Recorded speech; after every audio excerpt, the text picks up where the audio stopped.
Allah, ya, pada kesempatan sore hari ini kita akan melanjutkan lagi kajian kita, ya, mihrab, ya, dengan materi yang berbeda dengan beliau. Dan kita insya Allah kita akan membahas tentang hadis-hadis pernikahan. Tapi sebelum kita masuk ke dalam, ya, masuk ke dalam pembahasan tentang nikah dan hadis-hadisnya, ya, maka kita betapa pentingnya bagi kita untuk apa?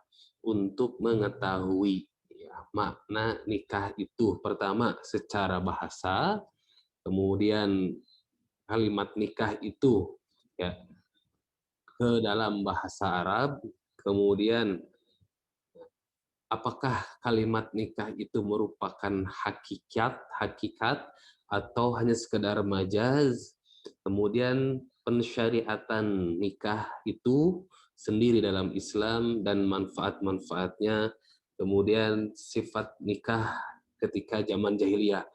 Nah, ini yang perlu kita pahami betul di poin yang kelima.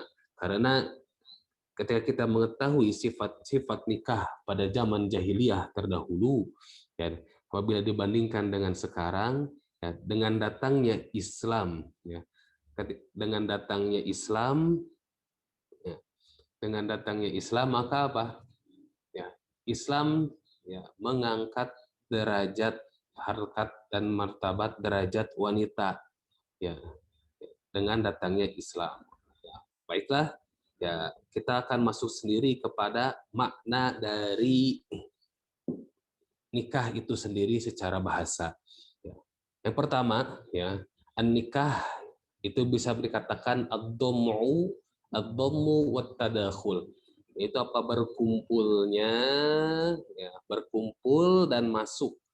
Ya, diperumpamakan apa? Seperti, ya, seperti tawon yang membuahi tanaman. Nah, agar tanaman tersebut apa? Dapat menumbuhkan bunga dan buah-buahan. Maka, nah, ketika lebah itu membuahi sebuah tanaman, nah, maka disitulah yang tanaman itu akan berkembang biak. Ketika tanaman itu dalam bentuk bunga, ya, maka dia akan menghasilkan bunga yang indah, dan ketika tanaman itu merupakan buah-buahan, maka dia akan menghasilkan, ya, buah-buahan yang baik. Nah, sama halnya seperti apa? Pohon korma pun tidak asal tanam saja, tapi di situ ada proses penyatuan. Ya. Nah, kalau dalam ilmu biologi, putik dan benang sari yang harus bersatu dikumpulkan, kemudian dimasukkan satu sama lainnya agar menghasilkan hasil buah korma seperti yang diharapkan, atau pernikahan antar seperti dalam tumbuhan. Nah, kemudian yang kedua, ya, makna dari makna nikah tersebut adalah al-aqdu, akad, ya.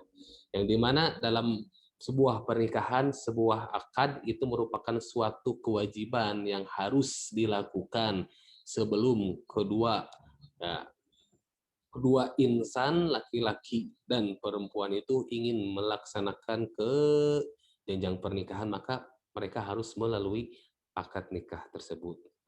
Nah, kemudian, ya, makna yang ketiga adalah al-wat'u. Ya, al-wat'u ini adalah apa? Menurut orang Arab, al-wat'u adalah apa? Hubungan antara, ya, hubungan intim antara seorang lelaki dan perempuan. Ya, karena dengan pernikahan inilah, dengan akad inilah, yang dimana hubungan laki-laki dan perempuan itulah menjadi halal. Kemudian, ya, kemudian kalimat nikah itu sendiri. Kalimat nikah itu sendiri, jadi makna arti nikah secara hakikat dan majaz. Ya. Sebagian para ulama mengartikan nikah itu adalah al-wat'u hakikoh. Wat'u hakikoh adalah hubungan suami istri, lelaki dan perempuan yang suami istri secara hakikatnya. Karena pada hakikatnya menikah itu adalah apa? Menghalalkan sesuatu yang diharamkan sebelumnya. Maka itu pendapat para ulama. Kemudian, ya, Imam Syafi'i, ya, Imam Syafi'i, pengikut madhab Imam Syafi'i atau disebut dengan Syafi'iyah, mengatakan bahwa nikah adalah hakikatnya adalah dalam akad. Ya. Kemudian ya, majaz ya, dan hubungan suami istri itu merupakan majaz saja. Jadi dengan kata lain tidak ada hubungan suami istri tanpa adanya akad. Ya. Ya, tanpa adanya akad. Nah, kemudian ya, dan sekarang bagaimana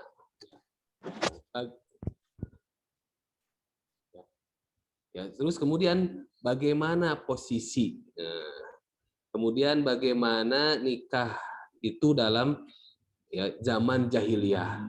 Ya, jadi ada berbagai macam nikah ketika zaman sebelum datangnya Islam. Nah, ketika itu di zaman jahiliyah ada 4 cara orang ingin melakukan pernikahan. Ya, yang pertama adalah nikahun nas al-yaum, pernikahan ya orang-orang yang terjadi seperti dalam zaman sekarang. Ketika seorang lelaki ingin menikahi seorang perempuan, ya maka apa? Maka dia menghadap kepada walinya, menyatakan maksudnya ingin menikahi anak perempuannya dan lainnya nanti akan kita bahas. Nah, kemudian ya adapun cara nikah pada zaman jahiliyah adalah dengan cara nikah yang kedua adalah ketika seorang lelaki menikahi seorang perempuan, ya, kemudian apa?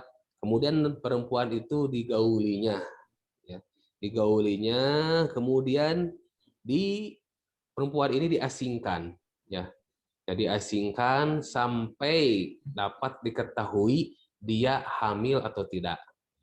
Nah, ketika datang waktu haidnya, berarti apa? Perempuan ini ya, ketika sudah dicampuri oleh seorang lelaki, maka apa? Ketika haid maka tidak gagal untuk menghasilkan keturunan. Tapi ketika sudah dicampuri, nah, kemudian hamil, maka apa?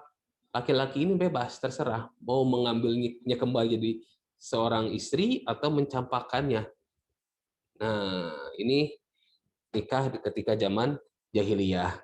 Ya, baik, mungkin yang baru datang ya kita masuk ke pembahasan nikah dulu, tidak masuk ke dalam kitab hadisnya. Kemudian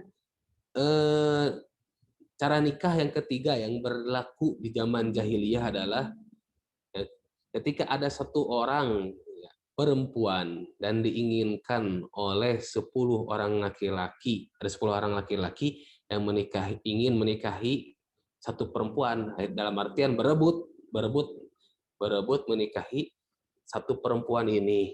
Nah, kemudian apa? Apa yang dilakukan? Nah, maka yang dilakukan oleh 10 laki-laki ini adalah apa? 10 laki-laki ini semuanya menggauli satu perempuan itu secara bergantian.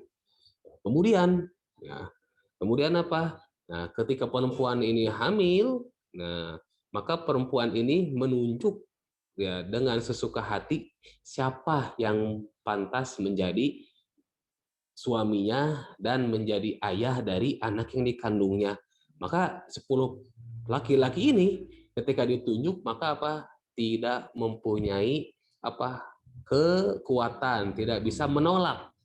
Nah, ketika perempuan itu sudah menunjuk seorang laki-laki untuk dijadikan ayah ya dan suami bagi dirinya dan menjadikan ayah bagi anaknya, maka kita tidak tahu anak siapakah itu. Kemudian ya dengan cara nikah yang keempat adalah adalah ketika seorang perempuan, ketika seorang perempuan ya ini apa? Ya dia cukup menancapkan sebuah bendera di depan rumahnya. Di depan rumahnya yang menandakan apa?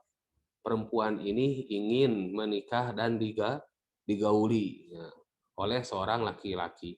Maka barang siapa yang laki-laki yang datang ke rumahnya, ke rumah yang terdapat bendera tersebut, maka laki-laki ini menggaulinya, kemudian ditulis namanya. Nah, nanti ketika perempuan ini hamil, maka perempuan ini apa?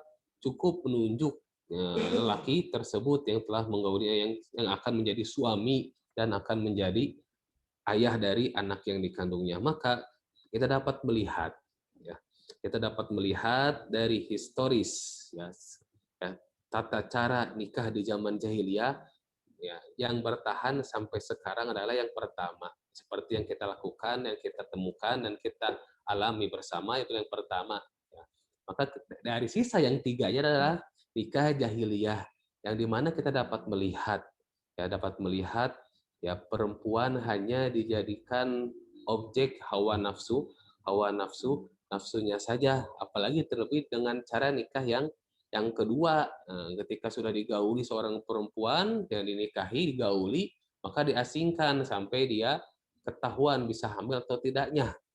Dan ketika hamil, maka ketika laki-laki itu ingin menjadikannya istri, dijadikanlah istri. Kalau tidak, ya sudah dicampakkan saja. Maka apa? Betapa rendah kedudukan perempuan di zaman jahiliyah tersebut. Ya. Terlebih lahirnya seorang bayi perempuan di zaman itu merupakan aib bagi keluarga. Ya, bagi keluarga, kenapa? Karena mereka menganggap ya seorang perempuan tidak dapat mengangkat derajat dan martabat keluarga. Ketika seorang lelaki kuat bisa berdagang dengan hartanya, dia bisa menguasai sebuah kota dengan harta dan pikirannya dan ide-idenya, maka perempuan dianggap tidak bisa seperti itu. Sehingga begitu rendah ya nilai dan harkat martabat perempuan di zaman jahiliyah tersebut. Nah, terlebih Sayyidina Umar bin Khattab di zaman jahiliyah, beliau juga pernah mengubur seorang anak perempuan secara hidup-hidup, yang dimana itu dosa yang selalu ditangisi oleh beliau sampai akhir hayatnya ya, ketika sudah masuk Islam. Kemudian, nah ya kita langsung ke pembahasan hadis al-awal, yang hadis yang pertama. Untuk kitabnya sendiri ya, ini ya rekan-rekan semuanya, saudara-saudara semuanya, nah, untuk kitabnya sendiri ini sebenarnya tidak ditemukan banyak ya, mungkin tidak ditemukan di Indonesia karena ini merupakan kitab kuliah ya, kuliah di Mesir ya, tapi insya Allah ya, dan saya minta doanya, mungkin saya akan menyusun sendiri terkait hadis-hadis tersebut, kemudian ya dituliskan penjelasan dan syarahnya ya. Insya Allah untuk yang hadis yang pertama ya yang kita akan baca adalah hadis al-awal, al-hathu ala zuwaj. Al-hassu al-makna al-amru, to order, the command, jadi perintah. Al-hassu perintah ya ala zuwaj ya untuk menikah. Nah, hadis ini diriwayatkan oleh Abdullah bin Mas'ud radhiyallahu an ya. Qala lana Rasulullah sallallahu alaihi wasallam, ya, berkata kepada kami Rasulullah sallallahu alaihi wasallam ya.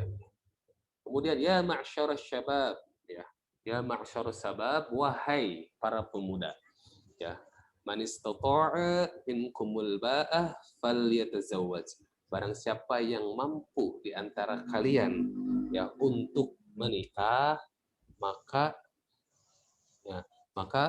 menikahlah. Fa innahu aghaddu lil basar wa ahsan lil farji. Ya, maka sesungguhnya nikah itu lebih bagus lebih baik bagi kamu untuk aghaddu, menutup. Nah, ini adalah ismu tafdil. Ismu tafdil ketika ghaddun adalah menutup, aghaddu berarti lebih menutup pandangan. Kenapa? Ya, karena ketika kita menikah ya, pandangan kita ya hanya kepada pasangan kita seluruhnya ya. Yang dulunya haram untuk dilakukan menjadi halal dilakukan kepada pasangan kita masing-masing. Wa ahsanu lil farj, ahsan ahfaz ya, ahsan itu lebih terjaga ya, lil farji ya, untuk kemaluan ya. Wa man lam yastati fa alaihi bisawm, maka barang siapa yang tidak bisa melakukannya, berpuasa, maka tidak bisa melakukan nikah, maka hendaklah ia puasa. Fa innahu lahu wija, maka sesungguhnya dengan berpuasa itu adalah menjadi tameng untuk dirinya. Nah, kemudian sebelum kita masuk kepada dalam pembahasan hadis yang kita bahas, kita alangkah baiknya ketika kita mendengar ya, sabda ini merupakan dari seorang sesosok yang manusia yang paling agung adalah Muhammad Rasulullah Sallallahu Alaihi Wasallam. Ya, kita mungkin sudah sering mendengar kisah beliau, bahkan membaca kitab-kitab sirah ya, yang dengan mudah kita temukan. Nah, maka kita ada angka baiknya ketika kita mengetahui ya, sahabat dari sosok yang agung tersebut. Di sini ya sahabatnya adalah Abdullah bin Mas'ud. Ya. Abdullah bin Mas'ud merupakan seorang sahabat ya, yang sahabat yang paling awal masuk Islam. Jadi ketika yang pertama kali masuk Islam adalah dari kalangan lelaki adalah Abu Bakar As-Siddiq ya. Abu Bakrin bin Abi Quhafah. Bernama beliau Abu Bakar bin Abi Quhafah. Adapun gelar As-Siddiq ya beliau dapatkan ketika beliau membenarkan ya peristiwa Isra Mi'raj Rasulullah SAW kepada orang kafir. Maka beliau ketika setelah membenarkan apa yang dialami oleh Rasulullah mengatakan kepada Sayyidina Abu Bakar, "Wallahi innaka antas siddiq." Ya, sungguh engkau adalah siddiq, orang yang benar. Maka beliau dijuluki Abu Bakar As-Siddiq. Nah, ini perlu diluruskan. Bukan berarti Abu Bakar As-Siddiq, Abu Bakar anaknya Pak Siddiq. Nah, awas hati-hati Pak Siddiq, bukan. Ya, nah, beliau adalah Abu Bakar bin Abi Quhafah, yang dimana ya. Kemudian yang kedua, orang yang kedua masuk Islam dari kalangan perempuan adalah Khadijah, istri beliau sendiri. Ya, ya Sekarang Kamis juga. Ya, istri beliau sendiri. Kemudian yang ketiga adalah dari anak kecil, Sayyidina Ali bin Abi Thalib. Karena ketika Rasulullah mendapatkan wahyu, Sayyidina Ali masih sangat kecil, bukan tidak kecil, masih termasuk akan masuk ke umur baligh, ya sekitar umur 7 tahun beliau masuk Islam. Kemudian selanjutnya adalah yang masuk Islam adalah Zaid bin Harithah. Ya, Zaid bin Harithah adalah mantan budak Rasulullah SAW. Kemudian yang kelima adalah Abu Zar Al-Ghifari. Ya, beliau adalah orang yang pertama masuk Islam non Mekah. Ya, beliau tinggal di Bani Ghifar, ya di pinggiran, ya di jalan tol menuju Syam, pinggiran kota Madinah. Kemudian yang keenamnya adalah Abdullah bin Mas'ud radhiyallahu anhu.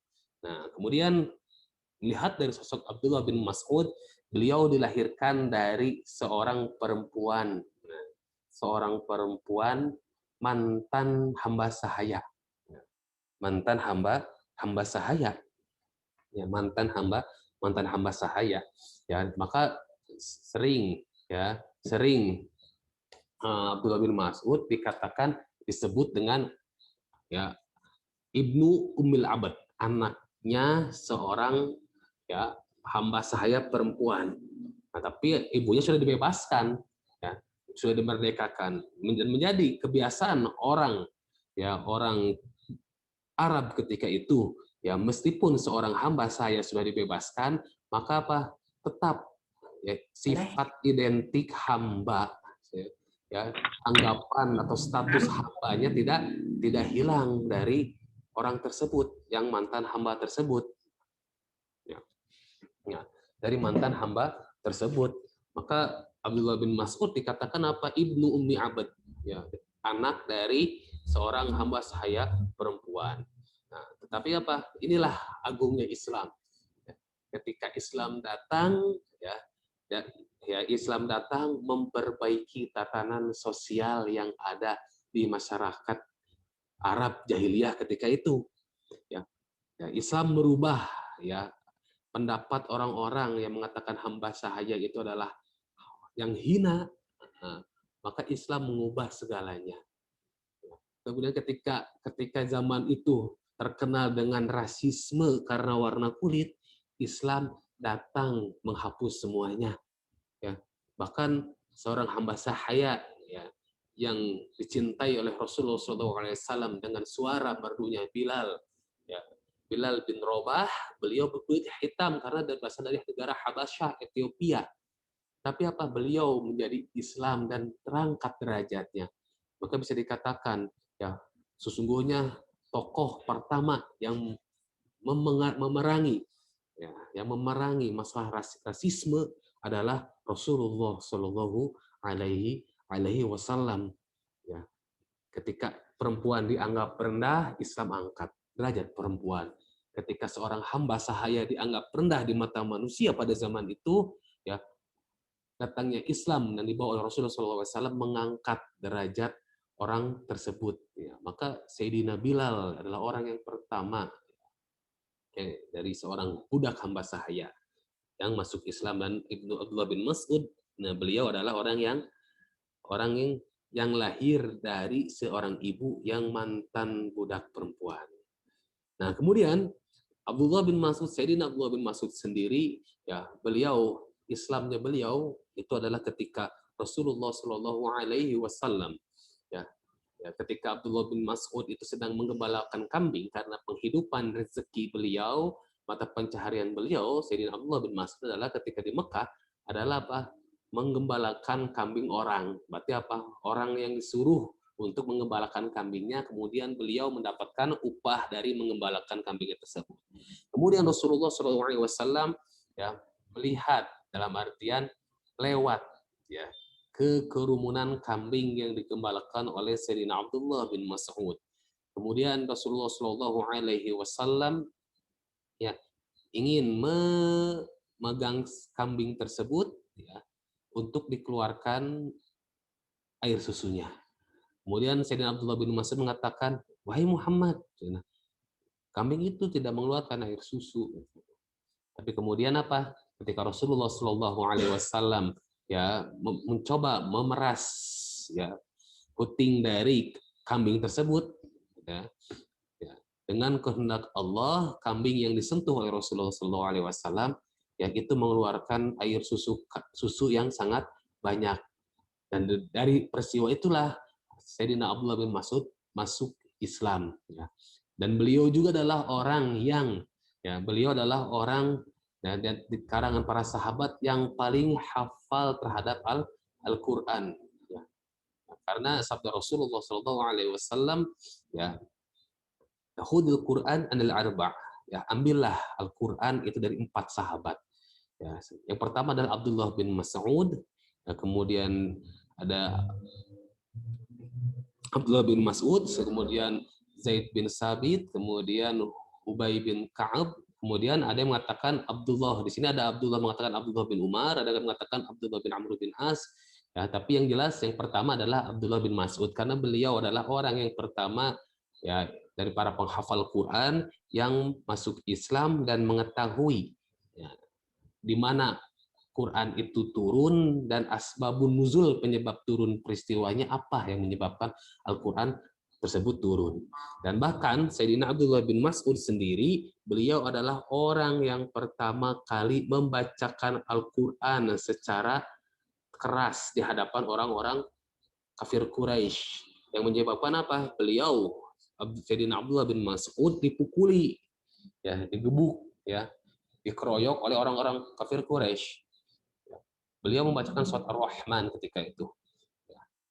Nah, kemudian ya Sayyidina Abdullah bin Mas'ud, nah ini di hadis ini diurutkan oleh Sayyidina Abdullah bin Mas'ud. Ya.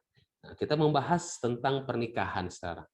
Ya, di sini kita ya ma'syar sabab. Tapi sebelum kita masuk ke dalam matan hadis atau teks hadisnya, perlu kita ketahui ya tentang aturan-aturan nikah ya di agama-agama sebelum Islam. Ya, adapun ya orang-orang yang Nasrani, ya orang-orang yang Nasrani di zaman itu, mereka tidak seperti orang Nasrani memperbolehkan nikah, ya, memperbolehkan nikah, tapi mengharamkan tolak atau cerai. Dan Dan orang Nasrani tidak boleh menikahi seorang hamba hamba sahaya. Karena hamba sahaya itu lahir dari sebuah tawanan perang. Jadi ketika terjadi peperangan, maka ada yang ditawan, maka tawanan itulah yang menjadi hamba sahaya, bisa dijadikan hamba sahaya oleh orang dari pihak yang memenangkan peperangan. Maka bisa dikatakan hamba sahaya perempuan ini dikatakan gonimah atau harta rampasan perang.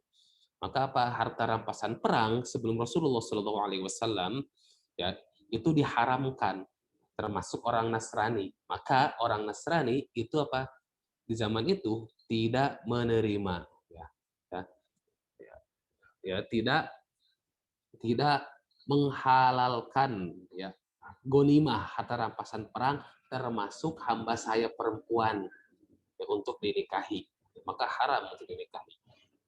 Jadi pada intinya orang Nasrani ya itu menghalalkan pernikahan, tapi mengharamkan perceraian. Ya. Kemudian mengharamkan hamba sahaya perempuan untuk dinikahi. Itu syariat syariatun nusoro, syariat agama Nasrani. Nah, maka kita banyak menemukan, maaf dalam artian ya mungkin dari kehidupan Eropa di sana ya yang beragama Nasrani, mereka mereka tidak menikah ya. Tidak menikah karena karena takut akan hukumannya atau ikobnya, balasan dari Tuhannya terkait perceraian. Maka akhirnya karena mereka takut terhadap perceraian, akhirnya mereka memilih tidak menikah ya. Tidak menikah tapi memiliki beberapa anak. Itu orang-orang yang mungkin kita bisa melihatnya di negara Eropa sana. Kemudian adapun syariat orang-orang Yahudi, ya, mereka mensyariatkan pernikahan, kemudian membolehkan perceraian, tetapi perempuan yang dicerai itu, perempuan yang diceraikan itu tidak boleh menikah dengan laki lain kecuali dengan mantan suaminya. Ya, jadi kalau Yahudi boleh nikah, boleh cerai, tapi perempuan yang dicerainya itu ya tidak boleh nikah lagi dengan yang laki-laki lain, kecuali dengan laki-laki, dengan suaminya yang pernah dinikahi, yang pernah menjadi suaminya. Kemudian kita melihat syariat Nasrani, agama Nasrani Yahudi, maka Islam datang dengan syariat yang lebih baik dan lebih mudah untuk dilaksanakan. Ya, dalam Islam ya sangat dianjurkan sebuah pernikahan ya. Ya, sangat dianjurkan pernikahan ya, kemudian diperbolehkan tolak perceraian walaupun ya Rasulullah SAW bersabda inna abghadul halal ilallahi at-talaq, sungguhnya adalah sesuatu yang halal yang paling dibenci oleh Allah adalah perceraian. Nah, kemudian Islam juga memperbolehkan menikahi seorang hamba sahaya ya, hamba sahaya. Maka Rasulullah Shallallahu Alaihi Wasallam bersabda, "Fudiltu 'alal anbiya'i bi khamsin." Ya Allah memberikan keutamaan kepadaku di atas nabi-nabi yang lain dengan 5 perkara. Ya, di antaranya Wa uhillat li al-ghanaim. Ya, maka ghanimah harta rampasan perang itu dijadikan halal bagiku. Walam tahilu li ahadin kana qablana. Maka padahal harta rampasan perang termasuk hamba saya perempuan di dalamnya itu diharamkan di syariat-syariat sebelum Islam. Kemudian ketika agama yang lain mengharamkan tolak, di Islam diperbolehkan dengan catatan itu merupakan sesuatu yang paling dibenci oleh Allah Subhanahu wa taala. Maka ya, dan dalam Islam perintah perintah agar kita hendak mencintai, menginginkan sebuah pernikahan, yaitu tertulis dalam surat Ya, surat An-Nisa, fa in khiftum alla tuqsitu fil yatama fankihu ma taba lakum minan nisa mathna wa thulatha wa ruba' wa in khiftum alla ta'dilu fawahidatan aw ma malakat aymanukum dzalika adna alla ta'ulu. Nah, apabila kalian ya khawatir, rasa takut tidak bisa berlaku adil kepada anak-anak yatim, ya. Dalam artian apa? Dalam surat ini apa? Anak-anak yatim yang ditinggalkan oleh bapak-bapaknya yang meninggal, ya, meninggal karena perang jihad ketika zaman Rasulullah SAW. Kemudian apa? Dianjurkan untuk mengasuh anak-anak yatim tersebut. Nah, maka ketika ada kekhawatiran tidak adil terhadap mereka, maka apa? Nikahilah anak-anak yatim tersebut. Fankihu ma taba lakum minan nisa, maka nikahilah perempuan-perempuan yang baik ya, bagi kalian, masna wa thulatha wa ruba', 2, 3 dan 4. Ya, 2, ya 3 dan 4. Bukan berarti 2 ditambah 3, ya. Bukan berarti 2 ditambah 3 tambah 4. Ya, jadi berapa? 9 ya. Ya, bukan itu, tapi apa? Pilih ya. Mau 2, 1, 2, 3. Tapi fa in khiftum alla ta'dilu, maka tapi ketika kalian ya takut tidak berbuat adil kepada istri-istri kamu, maka fawahidatan, maka cukup satu saja. Maka ini sudah menjadi tabiat uruf kebiasaan kita di Indonesia. Nah, kalau menurut ada teman-teman saya yang di Malaysia, ya, ketika seseorang itu dianggap ustadz, ya memahami agama, maka apa menjadi kebiasaan di sana memiliki istri lebih dari satu, bahkan ada yang 2, ada yang 3. Apalagi ketika ustadz Indonesia ngobrol dengan ustadz Malaysia, maka apa yang ditanyakan oleh orang ustadz Malaysia itu bukan, ustadz di Indonesia anak ada berapa, punya berapa anak, tidak. Tapi mereka menanyakan ketika ngobrol dengan Ustadz Indonesia dan Ustadz Malaysia, maka yang ditanyakan Ustadz Malaysia kepada Ustadz Indonesia apa? Ustadz, istrinya berapa? Katanya. Nah, banyak pun yang di Indonesia satu. Kalau di Malaysia ada yang 2, ada yang 3, ada yang 4. Maka fa'in khiftum, maka apa batasan, ya apa ada batas-batas menikah apabila takut tidak adil dengan 2, 3, 4 istri, maka fawahidah. Maka apa? Fawahidah, cukup satu saja. Satu saja, jangan banyak. Au ma malakat aimanukum. Nah, ma malakat aimanukum ini apa? Atau nikahilah siapa? Ya, nikahilah hamba sahaya perempuan yang kamu miliki. Yang dimana syariat menikahi hamba sahaya di Nasrani merupakan di orang Yahudi, di Nasrani adalah apa? Sesuatu yang haram, tapi Islam menghapus syariat tersebut ya, dengan hal yang insya Allah lebih baik daripada itu semua. Nah, kemudian ya ma'syar syabab, ya ma'syar, wahai ya. Di sini ada pembahasan ma'syar ya. Ada pembahasan ya ma'syar ya.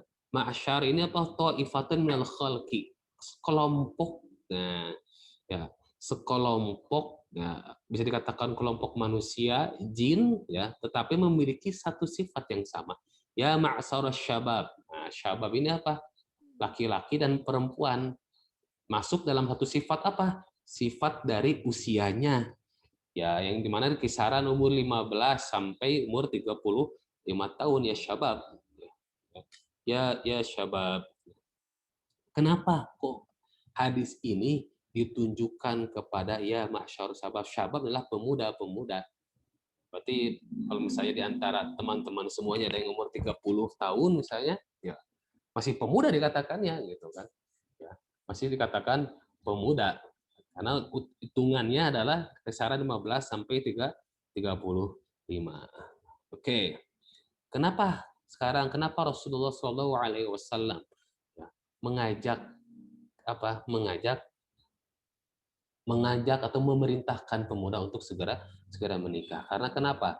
Karena ketika di usia ya sekitaran 15 sampai sekian ya sampai 35 itu apa adalah waktu dan masa di mana seseorang mulai apa? Mulai kuat dari segi fisik ya, dari cara berpikir, nah, akal, nah, dan lain-lainnya, termasuk kuatnya dan meningkatnya syahwat manusia. Maka hikmah dari perjalanan sirah Rasulullah Shallallahu Alaihi Wasallam ketika beliau menikah pada 25 tahun, ya itu menjadi pembelajaran bagi kita semuanya. Ya, karena kenapa? Ketika beliau berumur manusia sampai kepada umur 25 tahun, ya itulah puncak di mana apa kekuatan syahwat seorang manusia itu ya dalam keadaan puncak, maka apa dianjurkan untuk segera menikah. Ya ma'syarus syabab, ya. Sekarang wahai pemuda, sekarang manis istata'a. Ya, manis istata'a barang siapa yang mampu. Ya. Kenapa pakai istata'a bukan memakai manis man qadaro? Sama, kalau kita dari segi bahasa istata'a mampu, qadaro yaqdiru mampu. Tapi kenapa memakai istilah istata'a seperti dalam haji misalnya? Man istata'a ilaihi sabila wa timul hajja wal umrata lillah man istata'a ilaihi sabila. Kenapa tidak pakai qadara yaqdiru yang memiliki arti kamus bahasa Indonesia mampu keduanya. Ya. Kenapa? Yang membedakan adalah ketika dalam bahasa menggunakan qadara yaqdiru itu apa? Kemampuan melaksanakan sesuatu ya tanpa menemukan kesulitan. Maka ketika melakukan sesuatu tanpa menemukan kesulitan, maka cocoknya untuk siapa? Maka cocoknya untuk Allah. Maka ketika Allah menuliskan dalam Al-Qur'an, ya, memfirmankan dalam Al-Qur'an dan Rasulullah mensabdakan dalam hadis beliau menggunakan man istata'a, ya, mampu, ya, mampu, ya, kemampuan kalau satu apa? Kemampuan melakukannya dengan adanya permasalahan, adanya muskilah, problem dalam kehidupan. Jadi apa? Mampu, tapi apa? Diiringi, disertai dengan berbagai macam permasalahan dan kesulitan dalam kehidupan kita sebagai manusia. Nah, jadi apa? Kita mampu. Nah, atau dikatakan juga istato'ah, kemampuan fi'lu syai' ma'a imkanul ajzi. Kemampuan untuk melakukan sesuatu tapi ada kemungkinan kita apa? Ada kelemahan untuk melakukannya. Kenapa ada kelemahan? Karena adanya kesulitan. Nah, maka apa? Berarti istitoah di bawah kudroh ya, dari segi kekuatan dan kemampuan. Nah, kemudian di sini ada al-ba'ah. Ya. Di sini ada al-ba'ah. Ya. Al-ba'ah. Ya. Di sini ada al-man istata'a minkumul ba'ah. Nah, ini banyak sebenarnya pendapat-pendapatnya, tetapi apa? Ya, secara umum ba'ah orang Arab mengatakan ba'ah itu adalah apa? Al-qudrah ala takassubi wan nafaqah alal ahli. Kemampuan ya, kemampuan apa? Untuk berusaha dan mencari nafkah untuk keluarganya. Ya, takassub atau qudratul takassub mampu mencari. Ya, tapi nah, kadang kita menafsirkan nafkah itu adalah apa? Bentuk materi, ya nafkah. Tetapi banyak ya nafkah dalam bentuk rezeki, ya itu sering kita salah menafsirkan bahwa itu adalah materi uang yang didapatkan. Ya, istri yang soleha merupakan apa? Perhiasan dunia adalah apa? Rezeki yang tidak terhingga. Suami yang soleh itu merupakan apa? Rezeki yang tidak terhingga. Anak yang soleh ya itu merupakan rezeki yang terhingga yang kita bawa dan menjadi bekal kita sampai kita meninggal. Maka al-ba'ah adalah mampu dalam ya, mampu dalam dalam menafkahi keluarga. Nah, kemudian al-ghaddu, di situ al-ghaddu ya. Al-ghaddu itu asalnya adalah ismu tafdil. Ya, seperti kabirun akbaru, besar, nah, kabirun besar, akbar lebih besar. Nah, kalau di sini ghaddun menutup. Nah, tapi di sini menggunakan al-ghaddu, lebih menutup ya. Ya, al-ghaddu lil basar, yang lebih menutup basar, yang lebih bisa menundukkan pandangan. Nah, kadang pandangan mata dan pandangan hati. Ya. Kadang pandangan mata ya kita sudah bisa melihatnya, melihat yang tampan, lihat cantik, ya ngalieuh, ya biasa. Tapi apa? Yang lebih utama adalah aghdul basar adalah apa? Menundukkan hati, menundukkan hati kita. Ya, karena kenapa? Karena hati kita, ya, pandangan mata dan pandangan hati kita sudah ditujukan kepada pasangan hidup kita, kepada istri atau suami, ya, agar lebih bisa direndahkan, lebih tertutupi. Karena apa? Walaupun mata tidak melihat, tapi hati selalu kebayang-bayang. Itu yang menjadi bahaya. Maka apa? Nikah bisa mengendalikan itu semua. Nah, yang dimana? Nah, ketika sudah aghaddu lil basar, ya, wa ahsanul farj. Nah, ketika sudah bisa menundukkan mata, ya, mata kepala dan mata hatinya kepada sesuatu yang haram, karena apa? Orang yang menikah, mata hati dan mata kepalanya sudah tertuju kepada istri dan suaminya. Nah, ketika sudah demikian, maka apa? Maka itu ahson ahfaz. Ya, ahson lebih benteng. Ya, hisnun benteng, maka lebih membentengi. Ya, untuk apa? Kemaluan. Karena kenapa? Orang aktsaru man yadkhulun nar al-farju wasu'ul khuluqi. Nah, orang yang paling banyak masuk neraka adalah apa? Karena kemaluannya dan akhlak yang buruk. Balikannya juga, ya, wa aktsaru man yadkhulul jannah, dan kebanyakan orang yang masuk surga adalah siapa? Orang yang menjaga kemaluannya dan berakhlak akhlak baik. Ahsanu lil farji fa innahu wija. Nah, ketika apa? Ketika pandangan kita, pandangan mata kepala dan mata hati kita sudah tertunduk kepada yang halal saja, maka itu akan apa? Menahan kemaluan kita, ya, menahan kemaluan, menjadi tameng bagi kemaluan kita, dan itulah menjadi tameng pelindung bagi diri kita semuanya. Kemudian pertanyaannya adalah, mungkin kenapa Rasulullah Shallallahu Alaihi Wasallam mengkhususkan ya ma'syarul syabab, kenapa tidak ya ma'syarul rijal, tidak ya ma'syarul nisa, wahai laki-laki dan perempuan? Ya sudah dijelaskan oleh Al-Fakir barusan. Apa? Karena perempuan itu laki-laki di umur muda itu kuat dari segi berpikir, melihat, ya, perasaan, kemudian kuat dalam masalah syahwat, maka Islam datang dengan apa?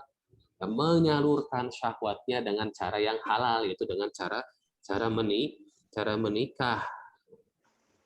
Nah, kemudian hadis yang selanjutnya, ya.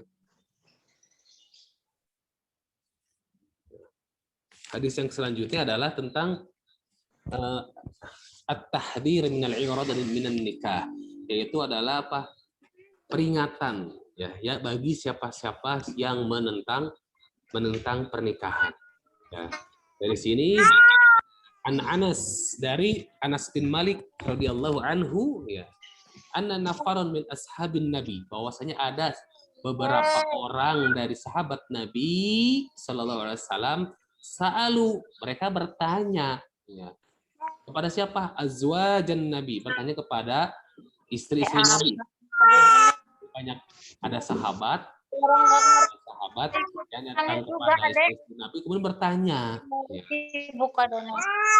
ya, bertanya tentang amalan-amalan amalihi fisir. Amalihi fisir artinya apa? Amalan-amalan rahasia.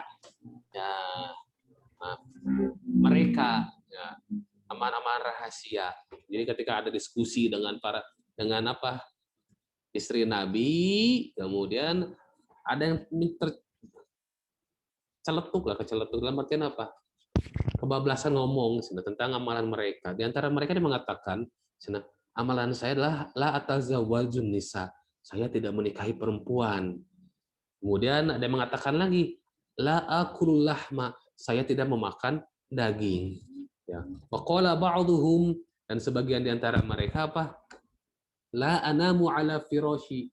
Ya, aku tidak tidur di atas firash. Kemudian sampai berita ini kepada Rasulullah Shallallahu Alaihi Wasallam, yang kemudian Rasulullah menjawab, fahamidallahu wa athna alaihi.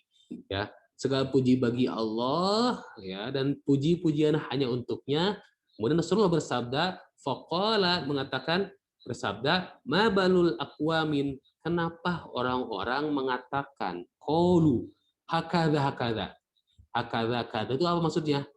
Ya, kada-kada itu barusan yang mengatakan saya tidak menikahi perempuan, kemudian saya tidak memakan daging, kemudian apa? Saya tidak tidur di atas firash, di atas kasur dan lain-lainnya. Kemudian sampai berita kepada Rasulullah Shallallahu Alaihi Wasallam, ma balu aqwamin yaqulu qalu kada wa kada. Apa maksud mereka berkata demikian? Dan sesungguhnya wa anamu wa asumu. Saya tidur, kemudian saya juga berpuasa, ya. Anak usolli wa anamu, aku sholat kemudian tidur, kata Rasulullah. Jadi tidak apa, dalam artian Rasulullah membatalkan, ya, menolak, ya, orang mengatakan orang-orang yang sholat semalaman kemudian tidak tidur. Kemudian apa? Wa asumu wa uftiru. Aku berpuasa kemudian berbuka. Dalam artian apa? Rasulullah menolak, ya, menolak kaum barusan, ya, sebagian kaum yang mengatakan apa? Saya berpuasa, puasanya saumud dahr. Ya, saumud dahr ya saum selama-lamanya. Kalau kita saumud dahr, orang Sunda saum dahr, dan orang Jawa saum dahar makan gitu. Ya, ya, ya. Tunggunya Rasulullah, saya berpuasa kemudian saya berbuka. Dan aku pun atazawwajun nisa, dan aku pun apa? Menikahi perempuan. Ya. Faman rogiba an sunnati, dan barang siapa yang rogibaan. Nah, rogibaan itu apa? Artinya kariha artinya. Kalau rogiba fi artinya ahabba. Ya, kariha berarti apa? Membenci. Barang siapa yang membenci tentang sunnah-sunnahku. Nah, ya, sunnah itu yang mana? Nah, kadang kita selalu menggunakan bahasa sunnah. Ya. Sunnah itu kumaha sunnah. Sunnah itu bukan hanya sekedar apa? Memahami secara tekstual hadis. As-sunnah adalah siroh, jalur perjalanan, jalan kehidupan. Maka mandrogi ban sunnati, barang siapa, bisa dikatakan barang siapa yang tidak menyukai sunnahku, jalur hidupku, falaisa minni, maka dia bukan termasuk kepada golonganku, kata sabda Rasulullah Shallallahu Alaihi Wasallam. Dengan kata lain apa? Kita harus apa? Melaksanakan sunnah Rasul. Ya. Tidak ada yang puasa terus menerus, tidak tanpa berbuka. Ya. Kalau misalnya mau puasa setiap hari pun, ya ada puasa, ada puasa yang umum, ada puasa yang khusus. Ya, nanti kita akan dibahas di kajian Ustaz Khalil nanti, insya Allah. Ya, kajian Ustaz Khalil tentang puasa umum. Puasa umum adalah puasa yang kita jalani Ramadan, ya, Yaumul Isnin, hari Senin Kamis, Ayyamul Bid, kemudian puasa Nabi Daud, ya, seperti yang diajarkan. Tapi ada puasa-puasa khusus. Ya, makanya Pak, banyak orang yang puasanya lebih dari puasa yang diperintahkan oleh Nabi. Kenapa? Karena ada puasa khusus yang merujuk kepada mana? Merujuk kepada hadis yang mengatakan apa? Amalan-amalan Bani Adam itu apa? Itu pahalanya 10 dan dikali lipat gandakan menjadi 700 kali lipat. Illa saum, kecuali saum. Ya, fa'innahu li wa anna ajzibi. Kata Allah, nah sungguhnya puasa itu adalah milik saya. Seorang hamba berpuasa itu adalah milik saya dan aku yang akan langsung memberikan pahalanya.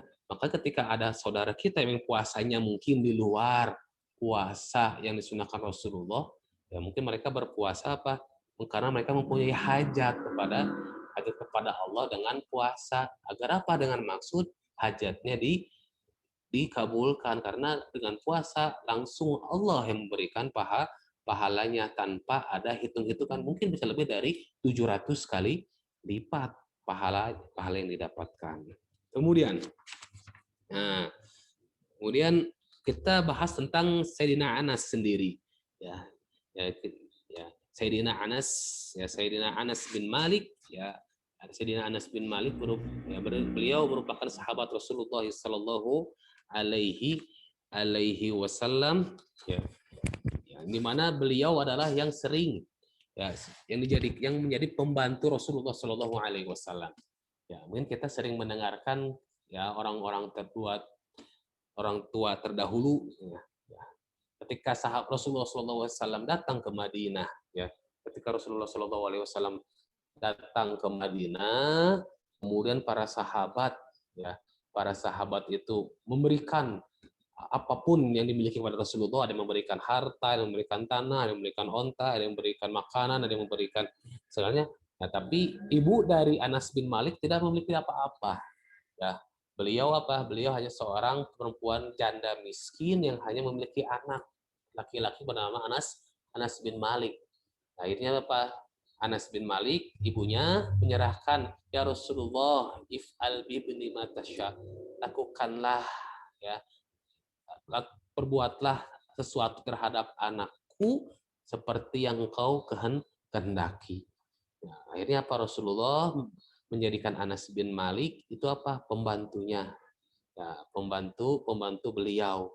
Ya, dan ini sering dilakukan oleh orang-orang tua kita terdahulu ketika datang ke pesantren, kemudian bertemu dengan kiai. Ya maaf Pak Kiai, ini anak saya mau mondok di sini. Ya monggo silahkan ya Pak Kiai mau apakan anak saya, ya diajarkan, atau ngurus kambing pun tak jadi masalah, nimba air gitu kan dari sumur wis ora apa-apa nggak apa-apa gitu kan. Nah, sampai segitunya. Kenapa? Orang tua yang tersebut mengamalkan apa yang dilakukan oleh para sahabat, dan akhirnya Imam Malik tidak ngaji kitab seperti kita.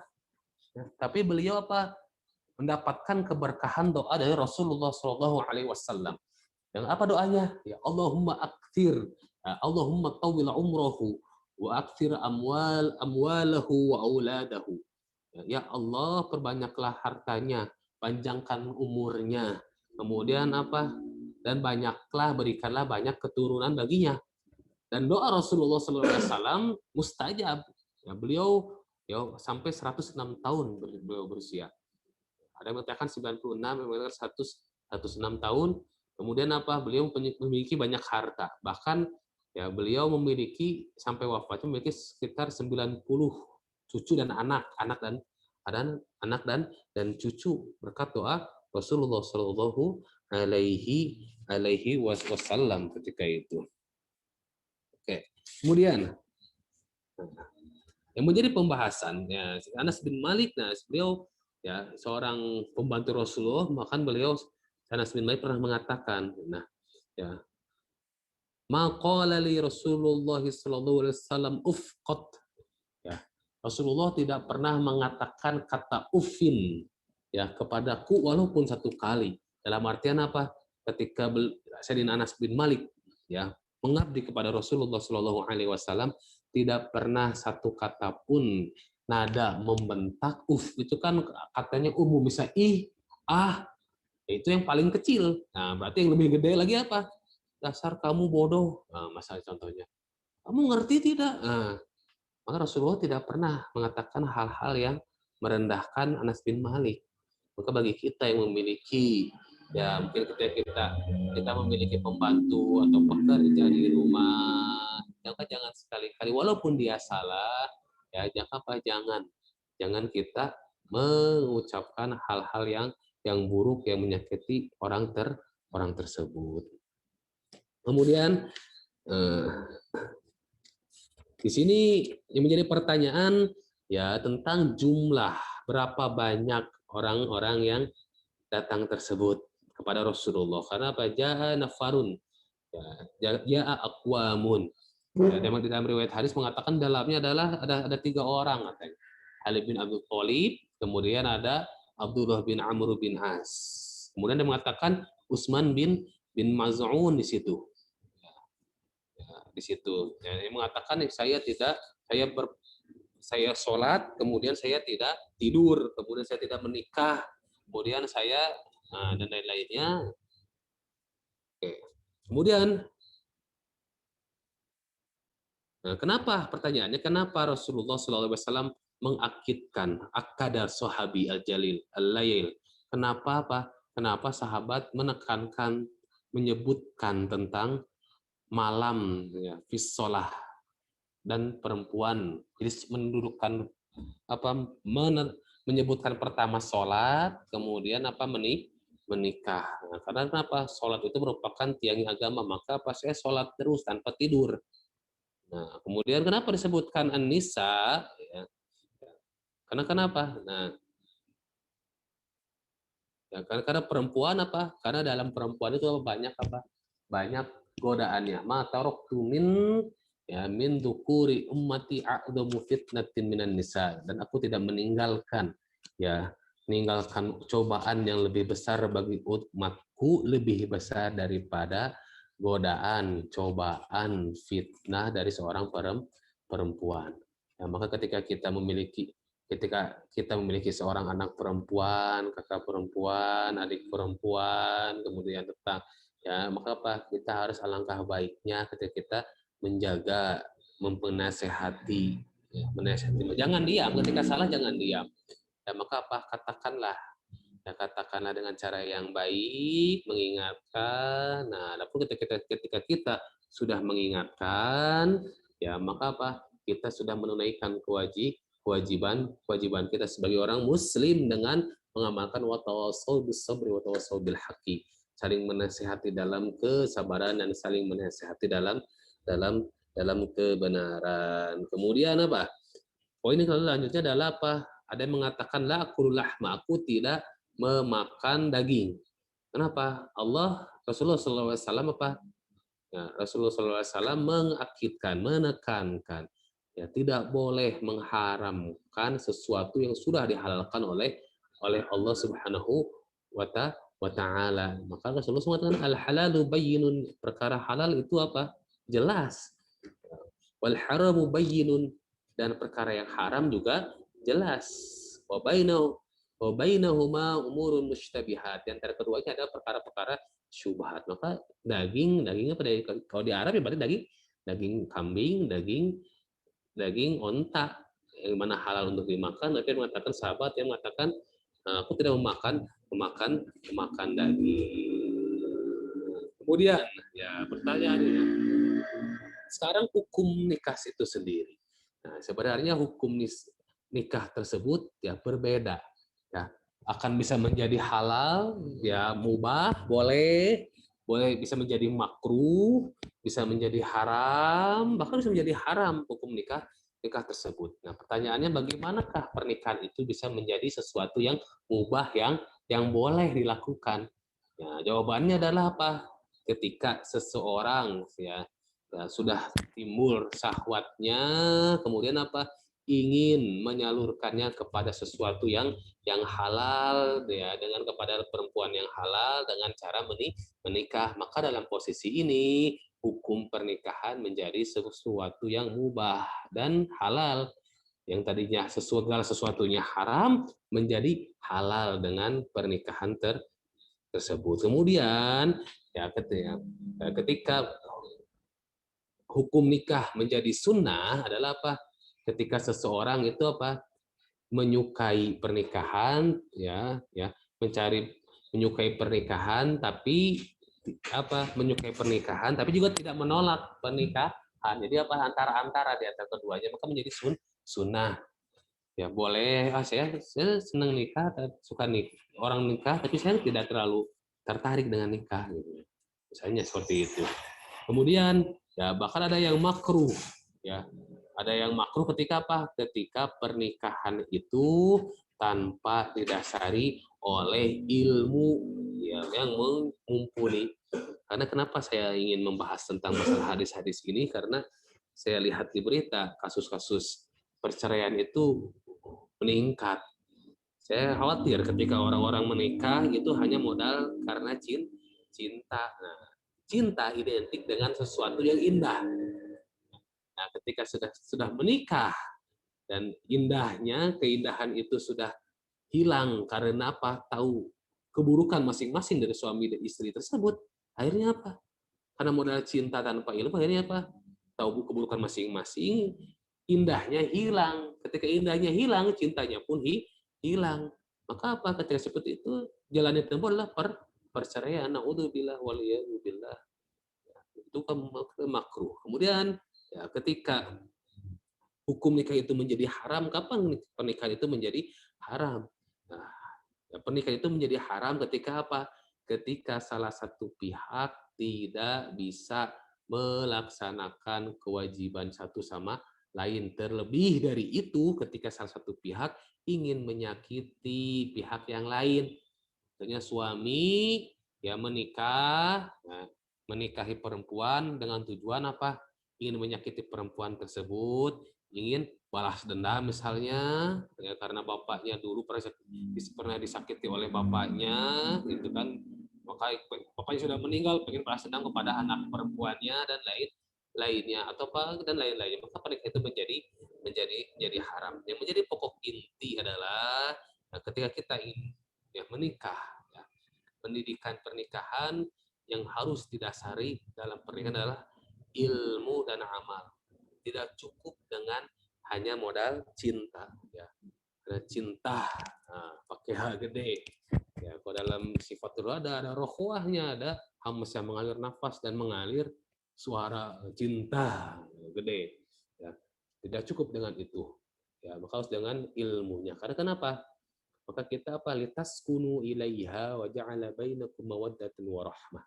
Ya, mawaddah warahmah. Litaskunu itu apa? Agar kalian tentram. Ini finalnya. Ya. Litaskunu adalah final, tujuan akhirnya agar hati tentram. Ya, tentram. Maka harus difahami itu final. Ya, final hasil. Nah, tapi ketika kita ingin mendapatkan hasil ketenangan jiwa, maka apa? Kita harus melalui prosesnya, gitu kan? Ya, maka ketika ada ustadz mengatakan sakinah mawaddah warahmah, saya kurang setuju dengan urutan tersebut. Nah, karena kenapa? Saya setuju dengan mawaddah warahmah sakinah. Mungkin para ustadz-ustadz menyampaikan apa? Sakinah mawaddah warahmah menurut ayat tersebut. Taskunu ilaiha. Sakinah dulu disebut awal kan. Padahal itu apa? Final. Ya, setelah proses mawaddah warahmah. Ya, mawaddah adalah cinta. Ya, kita sudah mengetahui cinta itu identik dengan keindahan. Ya, ibu-ibu perempuan senang bunga, keindahan, maka timbul cinta kepada bunga, kepada tanaman. Ketika keindahannya hilang, kecantikan dari perempuan hilang saat menikah, kegantengan, kegagahan seorang lelaki, seorang suami sudah hilang, ya sudah hilang, maka apa yang berfungsi setelahnya adalah parahmah, kasih kasih sayang. Kasih sayang apa? Ketika saya kepada istri mungkin ya kasih sayang mungkin ketika apa suatu saat sudah hilang kecantikannya dan lain-lainnya, tapi kita timbul rasa cinta, kasih sayang, dialah yang menemani saya dari keadaan sulit, susah dan senang dan lainnya. Karuniai anak yang soleh dan soleha. Kemudian apa? Disitulah ketika memiliki istri, suami yang soleh dan soleha, anak yang soleh soleha, maka itu adalah finalnya pas sakinah, hati akan menjadi tenang, ya tentram ketika litas pun tenang dengan bersama mereka. Nah, maka apa? Maka kita penting bukan hanya sekedar mawadah saja modal sebuah pernikahan, tapi harus disertai dengan ilmu untuk mendapatkan nilai rahmah, ya, kemudian sakinah. Ya, mungkin ini saja karena nanti insya Allah kita ada menyampaikan beberapa hadis. Mungkin saya akan ketik setelah hadis-hadis selanjutnya ya di pertemuan pekan depan yang insya Allah kita share ya untuk PDF-nya karena saya masih menyusun ya hadis-hadisnya yang perlu disampaikan pada kajian kita di bulan Ramadan ini. Karena kenapa saya membahasnya pernikahan, karena orang banyak yang menikah di bulan Syawal, dan artinya mengatakan sunnah Nabi nikah di bulan Syawal.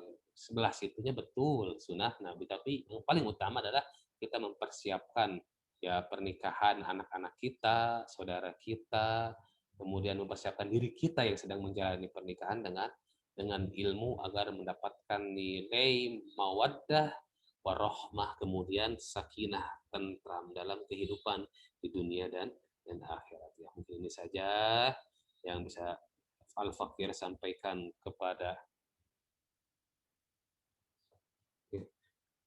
ya ada Al-Fakir yang sampaikan.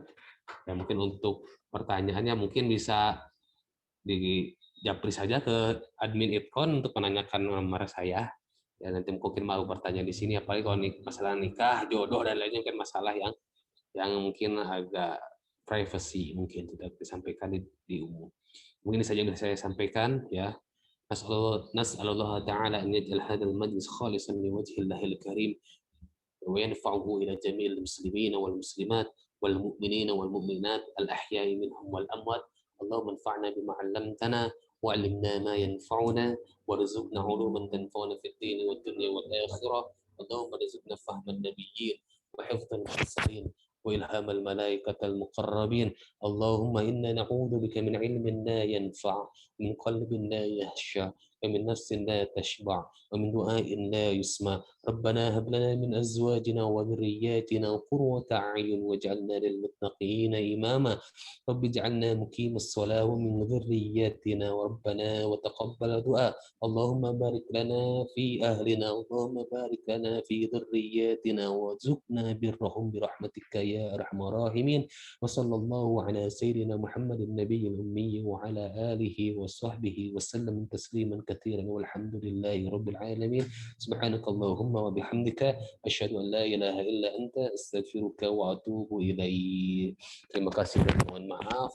Syukran ala ihtimamikum wa hudurikum. Assalamualaikum warahmatullahi wabarakatuh. Waalaikumsalam warahmatullahi wabarakatuh.